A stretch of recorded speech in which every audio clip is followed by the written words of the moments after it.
অপুর ভক্তদেরকে অপু বিশ্বাস যে ধোঁকা দিয়েছে, মিথ্যা কথা বলে বলে এতদিন হয়রান করেছে, সেটা কিন্তু প্রমাণ বুবলি করে দিল।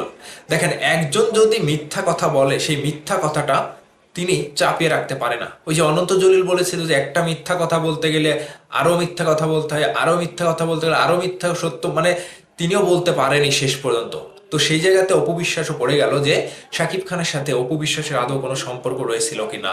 এই যে এতদিন পর বুবলির যে ঘটনা সামনে আসলো, তিনি আবারও সন্তান হতে যাচ্ছে, এবং কি সন্তান হবে সেটাও সাংবাদিকরা খুব শীঘ্রই আপনাদেরকে জানাবে, এবং কোথায় হবে, কোন কোন হাসপাতালে হবে সেটাও কিন্তু জানাবে। ঠিক বুবলির বিষয়গুলো সামনে আসার পরে অপু বিশ্বাসের বিষয়টা একেবারে কাঁচের মতো ক্লিয়ার, একেবারে পানির মতো পরিষ্কার, যে অপু বিশ্বাসের কোনো জায়গা শাকিব খানের কাছে নাই, সেটা তো ক্লিয়ার।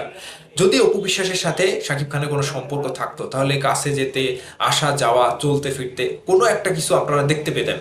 সেই জায়গা থেকে অপু বিশ্বাস কোনো কিছু দেখাতে পারেনি, কিন্তু বুবলি তো দিনে রাতে ছক্কা মেরে দিল। এখন অপু বিশ্বাসের ভক্তরা যতই বলুক যে এটা কার সন্তান, বুবলি সন্তান হতে যাচ্ছে, এটা শাকিব খানের না, শাকিব খান তাকে মেনে নেয়নি, এগুলো আসলে হিংসা পরায়ণতা ভাবে তারা বলছে।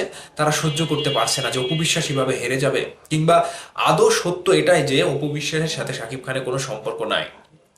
আপনারা আবরাম খান জয়ের জন্মদিনে শাকিব খানের বাসায় অপু বিশ্বাস গিয়েছিল, সেখানে দেখেছিলেন কতটা গুরুত্বপূর্ণ, মানে বিষয়টা, কতটা দূরত্ব তাদের মধ্যে। সেখান থেকে বুবলি কিন্তু তার সন্তানকে নিয়ে আমেরিকায় ঘুরতে গিয়েছিল, শাকিব খানের সাথে সময় কাটিয়েছে দীর্ঘ 2 মাস, এবং শাকিব খানের ফ্ল্যাট কেনা আছে সেখানে, বুবলি সেখানে গিয়ে উঠবে। তো সংবাদ মাধ্যমে এই বুবলির নিউজগুলো নিয়ে যখন বেশি ঘাটাঘাটি শুরু করলো যে এর ভেতরে কি আছে দেখেই ছাড়বো, অপু বিশ্বাস সেটা শোনার পরে এখন কি অবস্থা আমি জানি না। তবে বুবলির ঘটনা সত্য, বুবলি শাকিব খানের সন্তানের মা হতে যাচ্ছে, এবং তিনি কোন সন্তানের, মানে কি সন্তান হবে, ছেলে নাকি মেয়ে, সেটাও কিন্তু সাংবাদিকরা খুঁটিয়ে দেখছে। তাদের হাতে সবকিছু প্রমাণ চলে এসেছে, এখন শুধু নিউজ ছাপানোর সময় চলছে, বুবলির সবকিছু বেরিয়ে আসবে। এখন অপু বিশ্বাসের ভক্তদের, যে অপু বিশ্বাস এতদিন পর্যন্ত মিথ্যা কথা বলে আশ্বাস দিয়ে এসেছে, তারা ভাবতো যে শাকিব খানের কাছে অপু বিশ্বাসের কোনো না কোনো কিছু আছে, সম্পর্ক আছে, কিন্তু না। যদি থাকতো তাহলে বুবলির সাথে শাকিব খানের এই সন্তানটা আসতো না। অপু বিশ্বাসকে নিয়েই শাকিব খান চলতো, কিংবা অপু বিশ্বাসকে কাছে রাখতো, অপু বিশ্বাসের সাথে আবার নতুন করে সংসার করার চিন্তা ভাবনা করতো। সেই জায়গা থেকে অপু বিশ্বাস কোনো কিছু প্রমাণ হিসেবে দেখাতে পারেনি, কিংবা সন্তানকে দিয়েও দেখাতে পারেনি, কোনো দিক দিয়ে অপু বিশ্বাস এতদিন পর্যন্ত প্রমাণ দিতে পারেনি। এখানে অপু বিশ্বাস ব্যর্থ হয়ে গেল, আর ভক্তদেরকে দিনের পর দিন ধোকায় দিয়ে এসেছে। ভক্তরা তো অবুঝ ভক্তের মতো অপু বিশ্বাসকে নিয়ে নাচানাচি করে।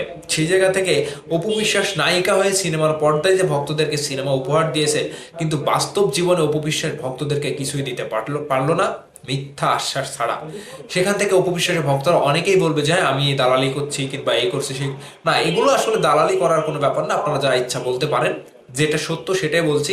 কথার গুরুত্ব মানে কথার লজিকে আসবেন, কথায়, কথার ইয়াতে আসবেন, লাইনে আসবেন। অপু বিশ্বাসের সাথে যদি শাকিব খানের কোনো কিছু থাকতো, সম্পর্ক থাকতো, তাহলে বুবলির মতো কোনো কিছু প্রমাণ পেতেন তো আপনারা। এটা তো অবশ্যই ঠিক, এটা দিন এবং রাতের মতো ঠিক। সেই জায়গা থেকে বুবলির সম্পর্ক শাকিব খানের সাথে রয়েছে, সেজন্যই বুবলি এত কিছু দেখাতে পারছে, তা না হলে তো পারতো না। এখন অপু বিশ্বাস আপনাদেরকে যে মিথ্যা কথা বলেছে শাকিব খানের সাথে সম্পর্ক আছে কি নাই, এগুলো তিনি প্রকাশ করতে চায় না। দিনের পর দিন তিনি শুধু হিংস দিয়েছে, শাকিব খানের সংসারের কথা বলেছে, শ্বশুর শাশুড়ির কথা বলেছে, এটা ওটা বলেছে, কিন্তু সেটা দিয়ে সত্যতা প্রমাণ করতে পারেনি যে আদৌ শাকিব খানের সাথে তার সম্পর্ক রয়েছে। এখন এই ভক্তরা কি করবে, কোথায় যাবে? অপু বিশ্বাসকে তো কাছে গিয়ে জিজ্ঞাসা করতে পারছে না। এখন আপনারা কি করবেন আপনাদের নায়িকাকে নিয়ে, কিংবা অপু বিশ্বাসকে নিয়ে আপনাদের বলার কি আছে? আপনারা দিনের শেষে বুঝতে পারবেন যে বুবলি আসলে শাকিব খানের কাছে এখনো আছে, তার সাথে সম্পর্ক রয়েছে, এবং স্বামী স্ত্রীর সম্পর্ক নিয়ে তারা সন্তানটা আবারও জন্ম দিল। ঠিক বুঝতে পারবেন, সেদিন আমার কথা মনে হবে।